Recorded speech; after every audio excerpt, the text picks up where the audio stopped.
What's up guys, it's your favorite Kiwi coach and give me 6 months of your time and I'll give you the best golf swing of your life.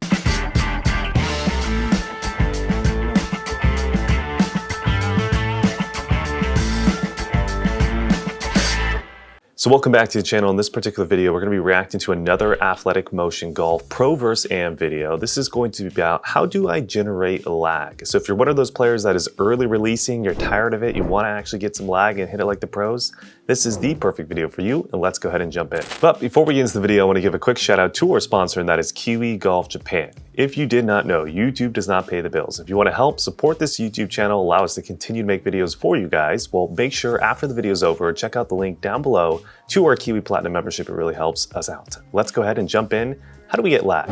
In today's episode of Pros versus AMs, we're talking about lag. Lag is one of those topics that gives a lot of golfers a lot of fits. We see those great players every week on TV, right? They stand over a shot, they've got a 7-iron to a tuck pin, and they hit these highly compressed, just rocketed, solid iron shots to the flag. And then we go out the next week and try to emulate those same moves, and it just doesn't quite work out the same way. There are key elements that they do in their swings that the rest of us aren't doing. Now, we're going to take a look at those same great golfers, some of the best in the world. We're going to share with you their 3D data and show you exactly what it is that they are doing to create lag. Some of these are going to be brand new. All right, let's stop it there. So first and foremost, if you guys don't know athletic motion golf, you guys should know by now. We've done maybe about 4 videos on the channel about them. They are an American golf academy that is pretty much known for pro versus am, gears, breakdown analysis, and they've gotten really popular in America. And we'd love to introduce them, obviously, to you guys here in Japan because I think there's so much great information. Now, in this particular video, they are talking about lag, and more so they're comparing an amateur golfer versus a pro golfer. And they're trying to see, what are the differences in terms of movement that are going to be producing the lag for the pro and then not producing the lag for the amateur golfer. So specifically, they're going to be talking about wrist angles as well as face angle. And then also, they're going to be talking about this concept of lead arm abduction. How does your left arm for a right-handed golfer move across your chest on the backswing and downswing? And those are the major 2 points they're going to bring up in terms of if you can get lag or not. Those are the points you should focus in on. So now that we got that out of the way, let's get into kind of the first point of the video where they start to talk about the face angles and all that good stuff. And then also they go through some checkpoints of, where should I check if I'm trying to check to see if I have lag? Let's go to that. We can't really have a in-depth downswing discussion without first introducing the element of time, because once that club changes direction, once it starts to downswing until it reaches the golf ball, we have a very small window of time. And that's really one of the big reasons why we chose 2 golfers that you're looking at right now. Our pro is in blue, our amateur is red, and they represent each classification of golfer, each group of golfers very well with regards to what we're going to show you in this video. So they're starting out the video just kind of building up, okay, this is a pro golfer who does resemble pretty much what a lot of pro golfers are doing, and then this is going to be an amateur golfer who does resemble what a lot of the amateur golfers could be doing. So to give you some more information, they say this later in the video as well, this amateur golfer is going to be a single-digit handicap, I think like a maybe even like a 1 handicap or 2 handicap, and then they don't say who the name of the pro is, but this is a pro. So what they're trying to say is the club speeds of these particular players are very similar.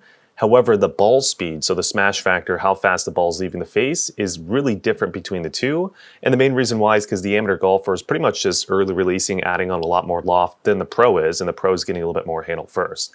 So they just wanted to explain the differences between these 2 players just to show you that this is going to be a very fair comparison between pro versus am. That's kind of the first point. Let's start getting into the checkpoints of where lag is. We really want to focus in on 2 elements as far as it goes into creating lag. And you're looking at both golfers here from the face on, and the angles you're seeing are what a lot of people consider the lag angle. It's that lead arm to shaft angle. It's really easy to see here from the face on view. Now, that can be deceptive in a lot of ways because this angle really depends on how the golfer flexes that lead wrist or extends that lead wrist. But the really important point we want to focus on in this video, we call this true lag, is right here at this shaft parallel spot. So they're kind of going over their definition of lag because I think that's really important to understand, what is the checkpoint? Where should you check to see if you have lag or not? So their opinion is it's going to be more so right around what we call position 6, or when the club shaft is parallel to the ground. A lot of people, when they look at lag, they typically look at it around like P4 to P5. That's typically when they are checking for it. But that angle, what they're trying to say, can be deceptive because you could look like you're in quite a good spot at that position. However, as you start to approach the golf ball, you could be early releasing quite a lot, just like this amateur golfer on the right is, and actually not have the handle first and not really get the benefits of lag. So what they're saying, which is called true lag in their system, they are saying you should be checking for lag more so right around position 6 with the club shaft.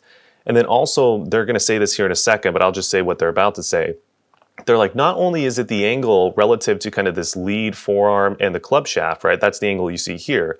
Not only is it that when you're checking for lag, but it's also where the hands are positioned relative to the trail leg, which is also going to represent if you're in a powerful position or if you have really good lag.